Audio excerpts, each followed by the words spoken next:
Good evening, everyone, and welcome to Into the Night tonight. We talk about indie filmmaking here. My name is Paul A. Brooks. I am the founder of Into the Night Motion Pictures, and I only have a free Zoom account. So these conversations can never go longer than 30, 35 minutes tops, and that's okay. That's great because my phone will probably die if it goes Okay, long. we got to hop to it. I am so excited to be chatting with a filmmaker and an actress who has a new Blu-ray coming out. Actually, at the time that this is coming out, it should be out already. Yeah. Kansas Bowling, welcome. Hi.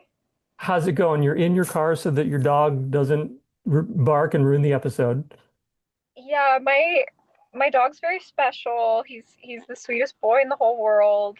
But he just, if a car drives by, he'll just like to bark. So I just don't Right, want to interrupt the interview.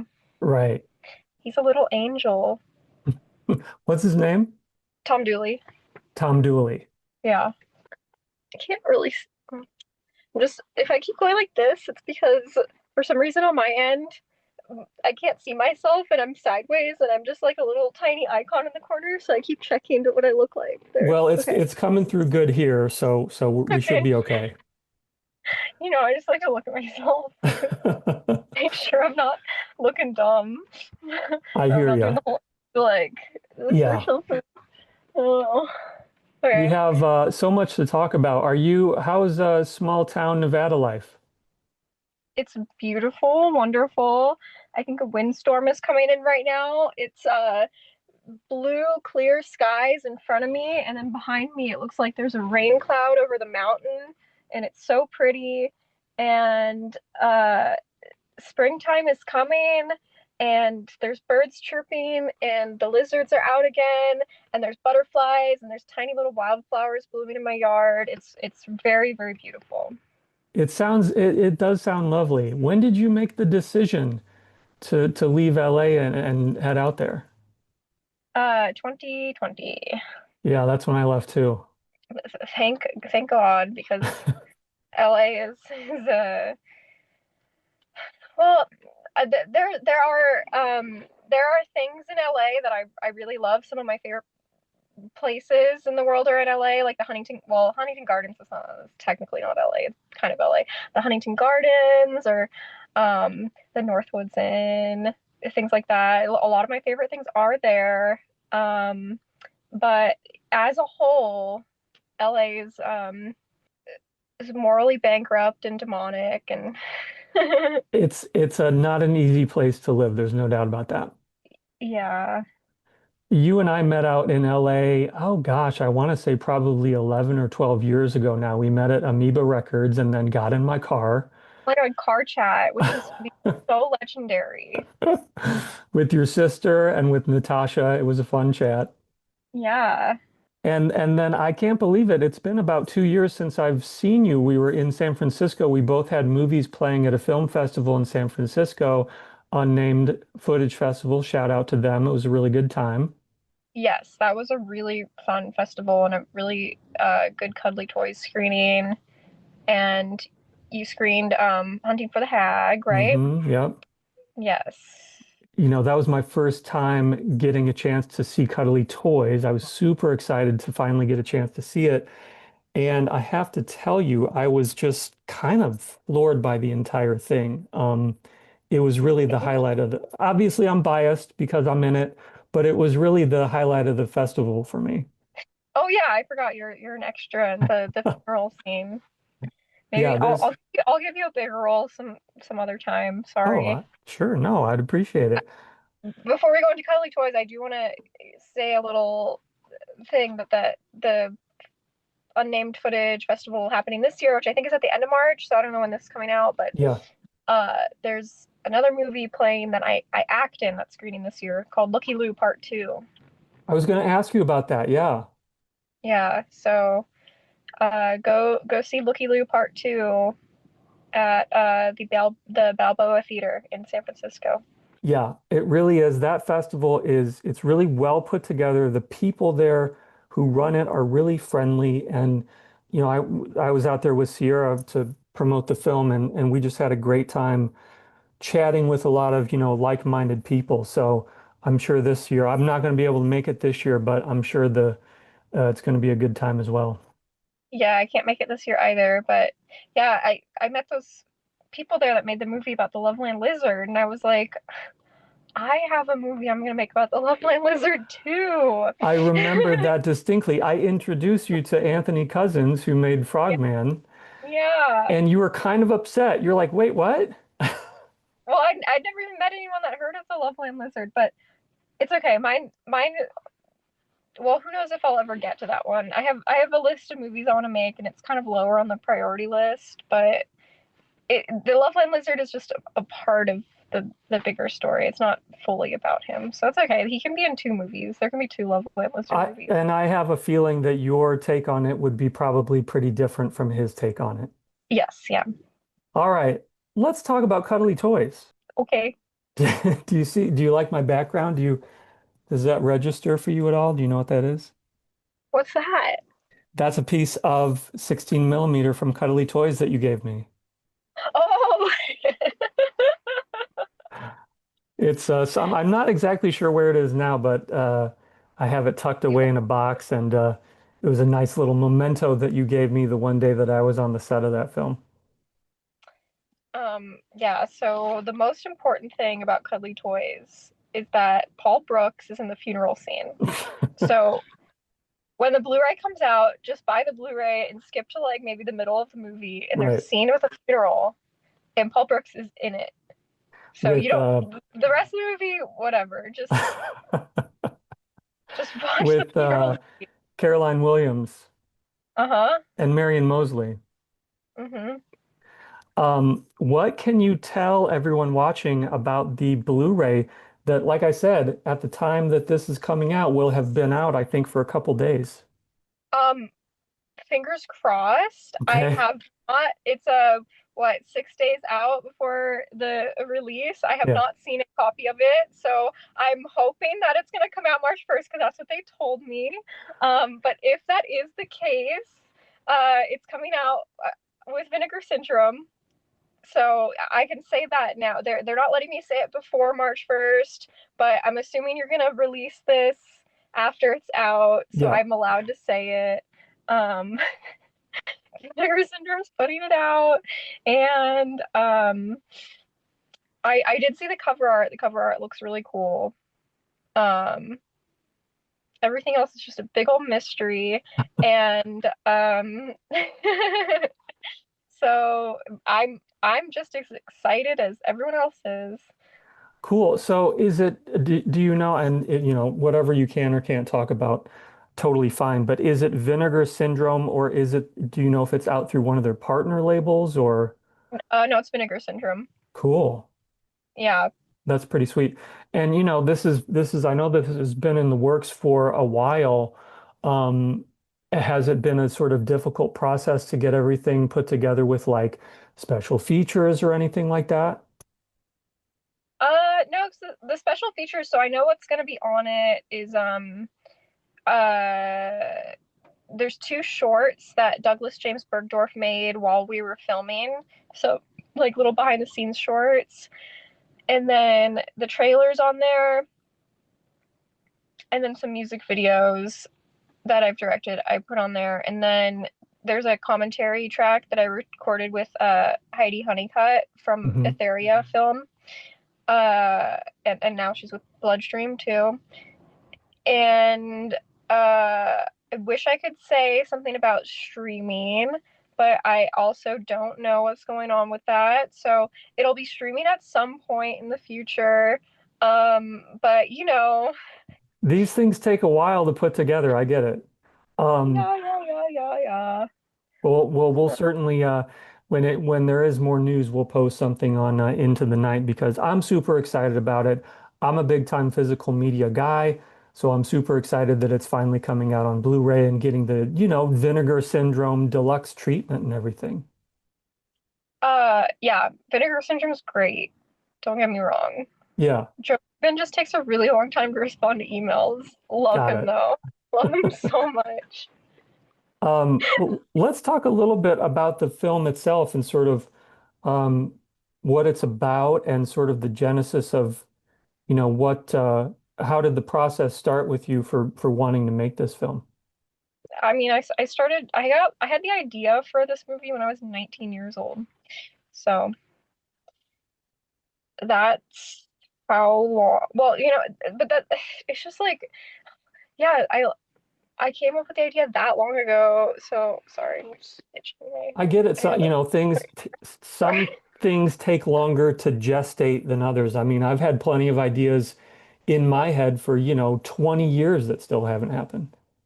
Yeah, no, that's true, but it's just like I'm just really excited for it to be out. So I don't because like it's like me from a long time ago and not me now. Right. So I just wanna move on to the next one, but I'm very excited for everyone to see it. So Yeah. There's a ton of people in the movie too. There's something like 200 people or something in the movie. yeah, there's a very, very big cast. I don't know the exact number, but um yeah, there's some very cool people in it. Um the very last scene of the movie, we have Keith Allison from Paul Revere and the Raiders. Rest in peace. Love him so much. Schoolie D is in it. Um, Schoolie D invented gangsta rap. Hmm. um, yeah, a lot of really cool people. Um, my What, sister, of course, yeah. Lo, all the gang's all there. Tons of people. And you shot it kind of all over the place, right? I mean, what was the actual, like from start to finish in terms of shooting the film? How long was the process?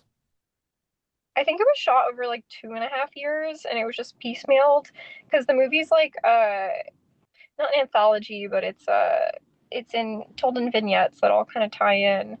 Um, and so it was easy for me to film it in bits and pieces because I didn't have to repeat actors or locations or anything like that. Because I didn't get a budget for it. It was basically I was funding it with my own money that I was making off of like acting and music video jobs and things like that. And then I would also just get like small donations here and there. So I didn't have like a financer, but I would have, just supporters of the film and the idea. Send me like, here's $100, $200, things like. Or people would buy me rolls of film. So yeah, it was like 2.5. And yeah, we filmed in LA, New York, Vegas, Mexico City, Baltimore, Philadelphia, uh, and the Mojave Desert, Joshua Tree, 29 Palms area. Hmm. Was Yeah, that, this one's more for like it's like a lot of city stuff, and the one that I'm making now, it's kind of the same deal. It's piecemealed and stuff, but it's a lot of like scattered small towns across America. So yeah, and I was hoping to ask you about that too because, well, I don't want to say anything that I'm not supposed to, but somebody who's very close to my world is in your next film, which is exciting. yeah, I just I haven't said the title yet, so I'm not gonna say that. But yes, Sierra Renfro Hmm. is in the next one, and she's really, really good. And some of the most beautiful shots in the whole movie are of her face.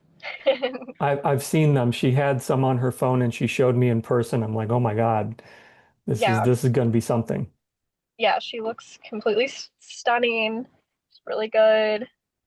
Um, yeah, all of her scenes were filmed in Williams, Arizona, and it's based on a bunch of true crime cases. So if you're a true crime buff, you might be able to guess who she plays just based off of Williams, Arizona. But I won't say anything else. Yeah, we'll keep people in suspense. I'm really excited about that though. So I mean, I know that you travel a lot. I'm always watching your YouTube videos when you're in a Bass Pro Shop or anything like that. Yeah. Um, is it something that early on in the process of making a film, you kind of say to yourself, I really want to shoot this in a bunch of different locations? Is that sort of part of the appeal for you? Um, I mean, it definitely is fun. I don't write the movie based on that though. Um, I just really like stories that have really large casts, a lot of characters. It's one of the many reasons why Robert Altman's one of my favorite directors. Because all of his movies have really large ensemble casts. Um, but yeah, in terms of going all over different places too, um I feel like a lot of the time I just read so many stories or have ideas for stories and uh sorry, um I have celiac disease and I accidentally had a little bit of cross-contamination gluten a couple days ago, so I have a little brain fog right now. You're So good. I might be acting a little slow. But I'm gluten free too. I get it. um so what was I saying though? Talking about traveling and filmmaking and sort of the Yeah, big cast and everything. yeah.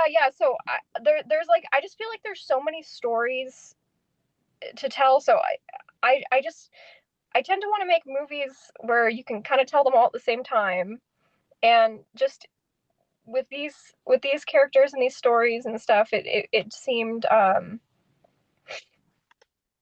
yeah the way it just worked out is I gotta go travel everywhere. Yeah, So sorry, it's very not eloquent, and neither was that sentence. I edited all that down. It sounded great. Okay, you don't have to. You can leave this unedited and show the world the horrors of celiac disease. I don't mind.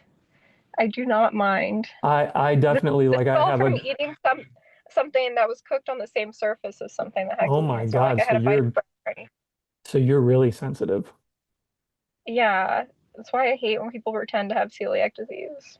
Yeah, I mean I have a sensitivity, but it's not nearly that bad. Someone someone said that to me today. I got really upset. That they They were had like, "You want some?" celiac?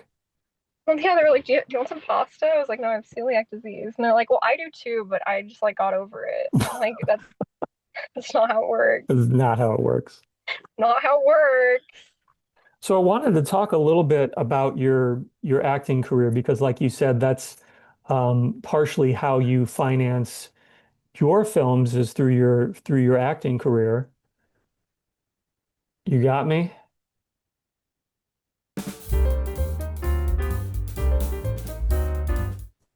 Okay, sorry. What happened?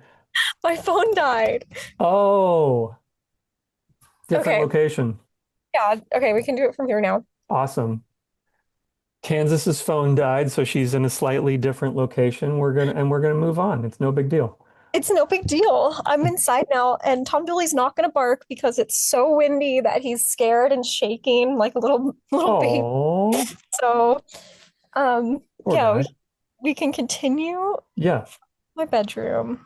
Sweet. Well, I wanted to ask you a little bit about your acting career because, like you just mentioned, that's, partially how you have financed some of your film projects. Um, what is sort of the appeal for you outside of that? Is it something that you just enjoy sort of being involved in different, indie filmmaking projects? Yeah, I honestly, it is funny because it is something I just kind of fell into, Hmm. um, which doesn't typically happen with people who are actors. But yeah, it's honestly primarily how I make my living, Right. is acting in things now. But yeah, I just it can be very fun. I Hmm. mean, I've also had some very not fun times doing it, but most of the time it's very fun, and I would um, you know, rather do that than most other things. Yeah. And Especially if again, oh, the wind just blew my front door open. I can hear it. Does it sound like a haunted house? Yeah. Yeah, this is a real deal windstorm Do you now. want to close it? It's okay. Nevada life. Had a life. Um, I'm sure it's also a fun way to get to travel too. I know that you did Yeah. Psycho Ape 1 and 2 with Addison Binnick, and you were in, I think, were you in Michigan for that? Yeah, for the first one, it was in New York City and Detroit, and then for part two was LA, unfortunately. But That's right, I yeah. really wanted part two to be Vegas, but now if there is a part three, I want it to be Psycho Ape Goes to Vegas. That was my idea. Um, but I don't know if there's gonna be a demand for part three. I don't know. You'd be on board for a part three, though. Definitely. But I just feel like part one is just a lot more popular than part two was. But even though I really like part two, but I don't know. I just don't know if there's gonna be a part three. I hear you. It's tough. I mean, sequels can be tough to do if there's not a big, demand for the first part, then it's going to be tough to keep doing the sequels. Yeah, it's a tough world out there. It is. Yeah. Um, I heard this morning some sad news that I didn't know if you'd want to talk about it or not, but Robert Carradine. yeah. Yeah. Did you have an opportunity? I know that you did a movie that you're in a movie with him that's coming out soon. Did you have any opportunity to work with him or did you know him at all? Um, yeah, so I was just in Desert Fiends 2, which is not Mhm. out yet. He's in it, but yeah, we weren't there the same days because the Desert Fiends 2 is kind of just like each scene had like a different kind of cameo in it, so they don't usually overlap, but Right. I wish I would have been there. I'm a huge fan of the Carradine family, like so huge. But I did actually meet Robert one time. Um, my my friend Z Berg was had a concert and Keith Carradine sang with her. She had like a bunch of different guests come up on stage, and afterwards, like me and my sister ran up to Keith and we're like, "Oh my God, we're such big fans. We love you, Keith." And then we just hear like, "What about me? Are you not a fan of me?" And then Robert Carradine was right there. And we're like, "Oh my God, no, yeah, we're also a fan of you." That's awesome. No, yeah, I love them. They're a beautiful family. Keith Um, and Z have that beautiful cover of Love Hurts from Strange Darling. yes, yeah, I don't know yeah. if you remember, um, I got hired to Z through you. Z hired me to play that dead body in a bathtub at that party. Oh yeah, the Time Flies music video. Yeah, So I'm trying to get a better angle so I don't have to lay down. well, But that's this is good. really ugly behind me. Well, here's this. I'm gonna show off my I painted this. Nice. These are all different historic Nevada cattle brands. Oh, Yeah, I'm just gonna go back down. It looks better, I think. this is going to be a really funny video if I do leave all this in. Don't edit it out. It's my heater. Sorry, it's my heater. Um, It doesn't do anything. Much better. Thank you. Um, I just wanted to mention that though. That's so sad about him, but I'm looking forward to seeing the film when it comes out. Yeah, I actually I tried to get Robert Carradine to be in the movie we were just talking about that Sierra's in, but Mm, I couldn't afford him, mm. unfortunately. Um but um yeah, and then Parker is producing a movie right now, and yesterday she had like a production meeting and she showed me the minutes of the production meeting, and it was just like they had a budget set aside to hire Robert Carradine, and Ah, yeah, and then that's too bad. read the news. I love him. I I had a I had a poster with him on it for the Pom Pom Girls on my wall. When I was very young, teenager. I love the Pom Pom Girls, and I love Joyride, and I love his beautiful performance in Coming Home, and Revenge of the Nerds, of course. Of course. Yeah, it's sad. Yeah, when I was in middle school, I went on a camping trip with my school, and when I got back from the trip, my mom pulled me aside and she's like, "Hey, so I really need to talk to you. Like, can you come inside?" And I was like, "Yeah, what's wrong?" And she's like, "Okay, so something really bad happened while you were away at camp." And I was like, "What?" She's like, "David Carradine died." I was really upset. So that's how big of a deal this is to the Bowling family. Got The it. Okay. Well, Carradines, the Carradines are sacred and eternal. Love them. yeah. Well, Keith, if you happen to be watching, sorry for your loss as well. Tough day for everybody involved. Yeah, I love Keith. Yeah, I think I was 14 maybe. Um, I found out Keith was gonna be at the New Beverly Cinema for like an Alan Rudolph night, and I don't know Alan Rudolph. oh, he's a director. Keith is. They were playing the movie Trouble in Mind, and that's why Keith was there. But yeah, like 14-year-old me was like, "Mom, please, I really want to meet Keith Harington. Please, you gotta take me." And I had my LP for I'm Easy, and I like came up to him as like a little 14-year-old. I was like, "Keith, I love you. Can you sign my I'm Easy LP, please?" He's got to be like, what the hell? Yeah, he thought it was the funniest thing ever, and Parker was there too. Like, hi, Keith. That's amazing. Um, Speaking of some of the other movies out there, we have a little segment on this show we do called Indie Inspo, and we're going to do that right now.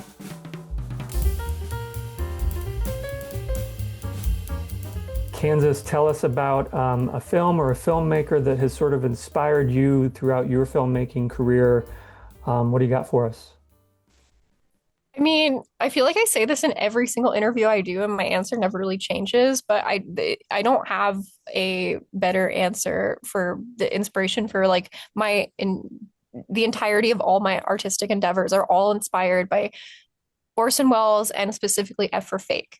Mm, It's just the greatest movie ever made, and there's never been anything else like it. And he's the greatest artist who's ever lived. And there's so much you can do with film, and people just kind of want to do the same things over and over again, but not Orson Welles. right. Um, I want to make movies that would make him happy and proud of me, but he probably would just shit on them anyways because that's how he was. But it's Yeah, okay. he was a bit cantankerous from Yeah. what I've seen and heard. He's so cool.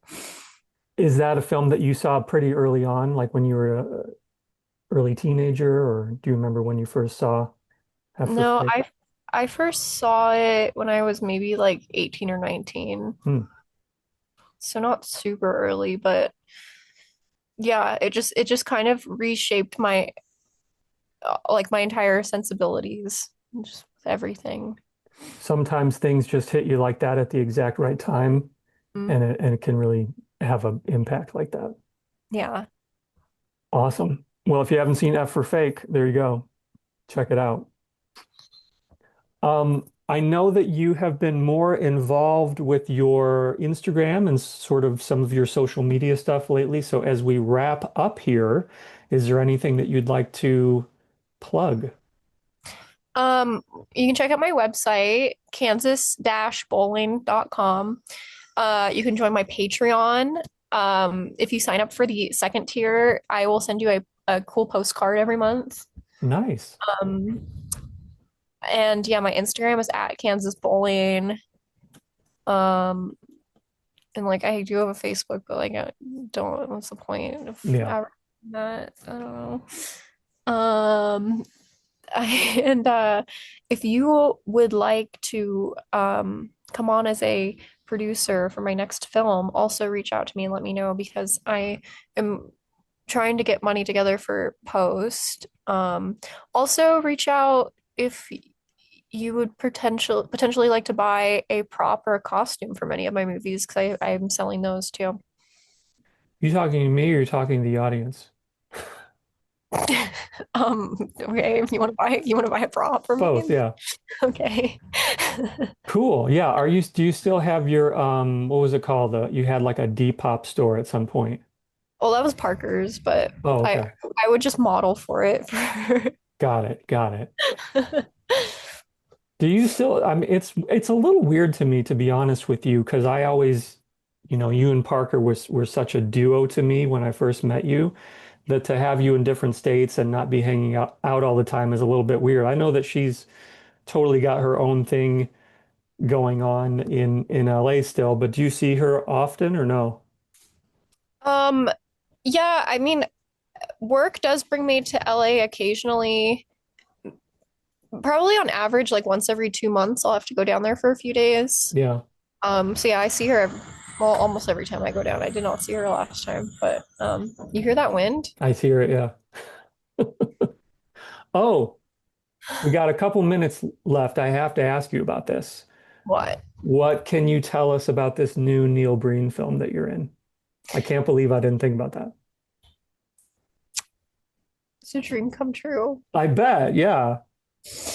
Um, it's gonna be the best Neil Breen movie.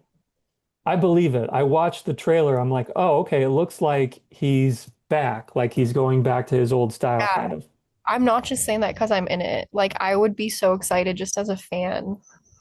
It was such an honor to be there watching him work. It answered so many questions I had in my mind for years. Mm. Uh, yeah, he's truly a genius. He is. There's no doubt about it. I'm Yeah, not sure if there's a release date for that yet, but definitely stay tuned. yeah, he's waiting to hear back from some. He told me he submitted it to some pretty major film festivals, so he's waiting to hear back. So Nice. He had a hopefully, nice he had a nice thing put together for the last film too, where it plays in a lot of theaters across the country, and he has some sort of deal. So I'm excited to check it out.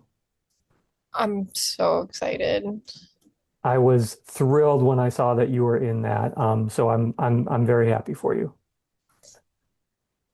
I I can't describe how happy I am for me too. Awesome. Well, Kansas, thank you so much for chatting. I wish you so much success with the Cuddly Toys Blu-ray and everything else that is upcoming in your filmmaking career. Thank you for being here. Thank you, Cup Drinks. Thank you everyone for watching, and we will see you next time on Into the Night tonight. Wait, one more thing. Remember the tiny purple chair? Yes, I do. That's another story for another time. You don't want to tell the tiny purple chair Well, story? you got 2 minutes if you go ahead.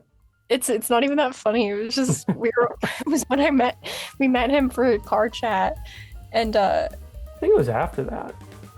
oh yeah, whatever. But he Paul just said I've really been looking for a tiny purple chair. Have you guys seen one around lately? And then there's a tiny purple chair next to him.